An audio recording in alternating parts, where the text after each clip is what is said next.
Okay, I know everybody's felt a form of political PTSD, but actually elections are happening, exciting things are happening. And tonight in Tennessee, the Democratic candidate is massively overperforming in a district Donald Trump won by 22 points last year.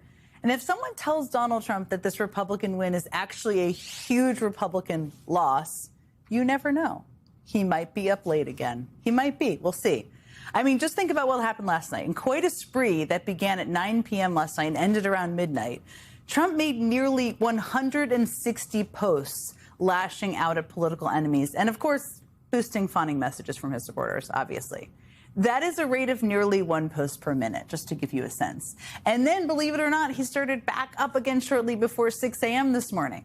Now, all of that social media posting in lieu of restorative sleep appeared to have taken a toll on the 79-year-old president. Earlier today, Trump appeared to be, shall we say, fighting to stay awake during a cabinet meeting. That's a very kind way of describing it. The manic posting and inability to keep his eyes open would raise questions about any 80-year-old, let alone the president of the United States. But that is all on top of many, many more questions the White House is being confronted with regarding Trump's health, including why he received an MRI scan during his physical last month and why he couldn't answer reporters when asked what part of his body the scans covered. Yesterday, the White House tried to put the speculation around that medical visit to bed, saying that the MRI was a, quote, preventative cardiovascular checkup, an explanation that is only raising more questions. As a longtime cardiologist for former Vice President Dick Cheney told The Washington Post, an MRI or CT scan is absolutely not a part of standard preventative imaging for men of Trump's age. The doctor also pointed out that Trump did not appear to undergo similar scans when he received a physical exam last April. Now, whatever Trump may or may not be going through health-wise, it's a good thing he has access to whatever care he may need, because millions of Americans could soon find themselves not so fortunate.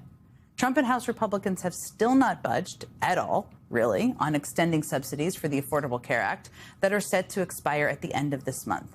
And if they do expire, ACA premium payments would more than double on average next year, meaning that millions of Americans would be unable to afford basic health care, let alone Trump's so-called preventative MRIs. And you wonder why Democrats are doing well in elections. I don't think you have to wonder.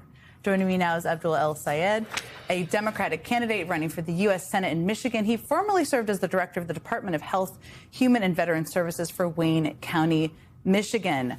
There's so many things to ask you about, including your race, including Tennessee. But let me just start. You're actually a physician. You have helped patients. You've worked in public health for years. Talk to me about this, your reaction to the idea of a, quote, preventative MRI. Yeah, MRIs are not things that people prescribe when you're just trying to figure something out. It's because you want to figure out something very specific. And to your point that you made earlier, I'm less worried about his MRI than I am worried about the people in the state of Michigan who cannot afford an MRI if they really need one. But I will say this, if you've forgotten why you need an MRI, that itself suggests a certain, we'll just say, cognitive deficit, which I think we will have seen in the course of his actions over the last year and will continue to see. So this is concerning for a lot of reasons. The leadership of our country and the fact that that poor leadership is about to send a lot of folks into a space where they can't get the MRIs that they need. We've been talking all night about this special election in Tennessee. Afton Bain, who ran a great campaign, we'll see what the final margins are. But man, did she cut the margin there. It's pretty exciting. We'll keep people updated. 95% of reporting in, 53.9 to 45%. So in the single digits currently. As you look to that race, you're running yourself for the U.S. Senate in the primary. What are your takeaways from that race and why she did well? R plus 22 district, you have a young leader with vision who did not shy away from what she thought the world ought to be like.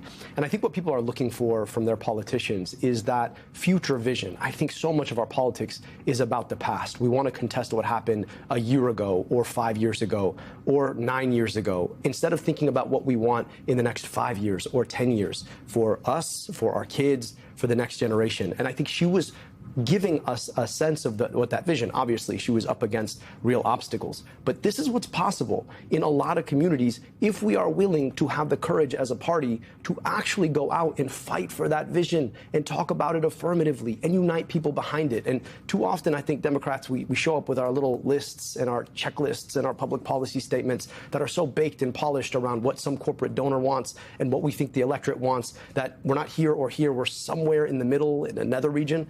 Afton didn't do that. She actually had the courage of her convictions. She painted a vision, and she almost came within the striking distance of actually turning some part of Tennessee blue.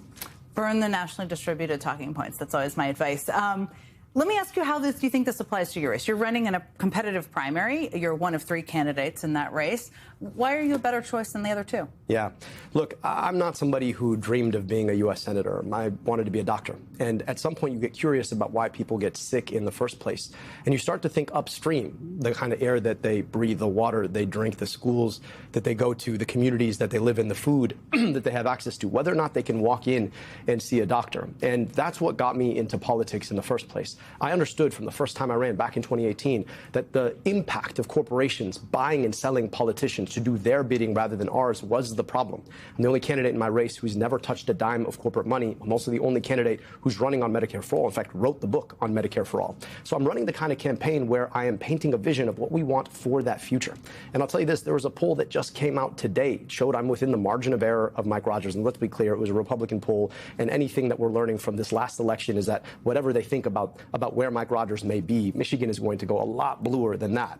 But what it also showed is that I'm performing better among independents and Republicans. And you might think that a guy named Abdul in a state like Michigan might not be able to go and compete for those kinds of votes. And what we're showing is that if you're willing to talk about why folks cannot afford their health care, why their hospitals in rural and some urban areas are shutting down, why groceries are so expensive, that you can actually start to attract folks around that vision. And that's exactly what we're doing in this race. And this is what this election moment needs, and that's what we're offering.